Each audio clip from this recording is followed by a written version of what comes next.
একটি কথা বলতে চাই যে শরীরের জন্য তামাক বড়ই ক্ষতিকর, আর ধর্মের জন্য ইসলাম বড়ই ক্ষতিকর, আর কাঠের জন্য ওই পোকা খারাপ জিনিস। এখন বাংলাদেশে জামাত ইসলাম আর বিএনপি গোটা বাংলাদেশে কি হচ্ছে কম্পিটিশন। তারা মনে করছে বাংলাদেশের রাষ্ট্রীয় ক্ষমতায় চলে গেছে। এমনই বডি ল্যাঙ্গুয়েজ আর এমনই মিথ্যাচার আর এমনই ভাব ভঙ্গিমা যা আপনারা কল্পনাও করতে পারবেন না। আজকে দুই একটি কথা স্পষ্ট করে না বললেই নয়। আমি যখন ফেসবুকে দেখি যে নুরুল ইসলাম বুলবুলের নির্বাচনী কোনো ইস্তেহার নাই, ওর ইস্তেহার হচ্ছে হারুন এমপি যা বলবে ওইটার বিরোধিতা করা। এইটা কি কোনো ইস্তেহার হয় নাকি? মা বোনেরা বলেন, সে পরপর দুইবার ভোট করছে ইস্তেহার বিহীন ভাবে। দেশনেত্রী বেগম খালেদা জিয়ার পক্ষ থেকে সম্মানী শুভেচ্ছা এবং অভিনন্দন। আজকে এমন একটা দিনে ভারাক্রান্ত হৃদয়ে আপনাদের কাছে আমাকে উপস্থিত হতে হলো যে আমি 7 বছর আগে আমার মাকে হারিয়েছি, 1 জানুয়ারি বাবাকে হারিয়েছি। আর আমার সারা জীবনের রাজনৈতিক যে মানুষটা আমার অভিভাবক ছিল বেগম খালেদা জিয়াকেও হারালাম। আপনারা নিজেরা দেখেছেন যে আমাকে বিয়ে দিয়ে এই চট্টগ্রামের বাড়িতে উনি পাঠিয়ে দিয়েছিল।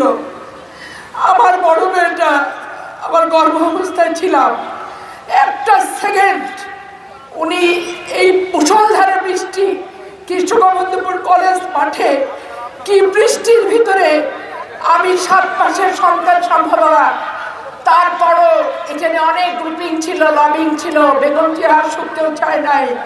তারপরও বেগম খালেদা জিয়া যে পাপিয়া হারুন যেখানে বলেছে যেতে হবে, বাংলাদেশ ধ্বংস না হলে, নবাবগঞ্জ ধ্বংস না হলে আমি যাবই যাবই যাবই। মনে আছে সেই দিনকার কথা? আমার চেয়ারে যে ভাইগুলো বসে আছেন, দাঁড়িয়ে আছেন, আপনারা সত্য করে বলেন, আপনাদের মনে কি সেই দিনের স্মৃতি আছে? উজ্জ্বল হয়ে আছে তো? ভুলে যাননি তো?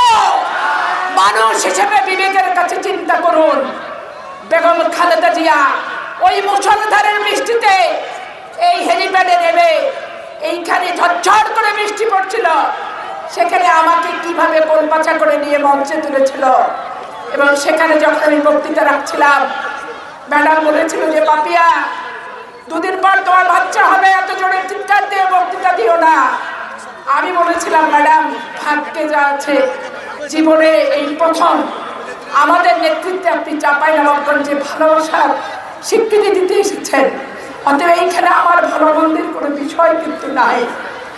আজকে ভারাক্রান্ত হৃদয়ে আজকে আমরা সবাই দেশনেত্রী বেগম খালেদা জিয়া হারা হয়েছি। আজকে এলাকার মাটি বিএনপির ঘাঁটি।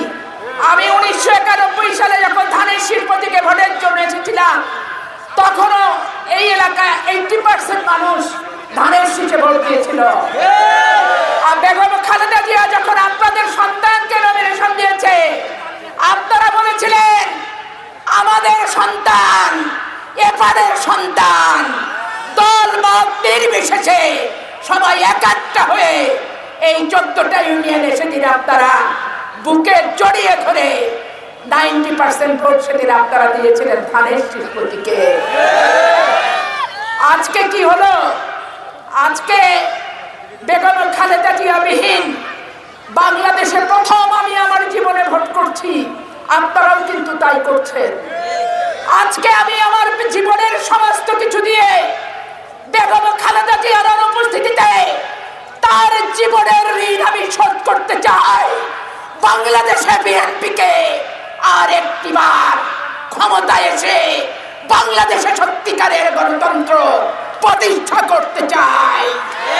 এই গণতন্ত্রের প্রতিষ্ঠার লড়াইয়ে আপনারা যারা আছেন, এই মাঠের প্রান্ত থেকে প্রান্ত, আপনারা সবাই আল্লাহ রসুলের নাম নিয়ে শপথ করুন, বাংলার মাটিতে 12 ফেব্রুয়ারি নির্বাচনে ইনশাআল্লাহ চাঁপাইনবাবগঞ্জের 3টি আসন সহ সারা বাংলাদেশে রাষ্ট্রীয় ক্ষমতায় ধানের শীষ প্রতীক বিজয়ী হবে।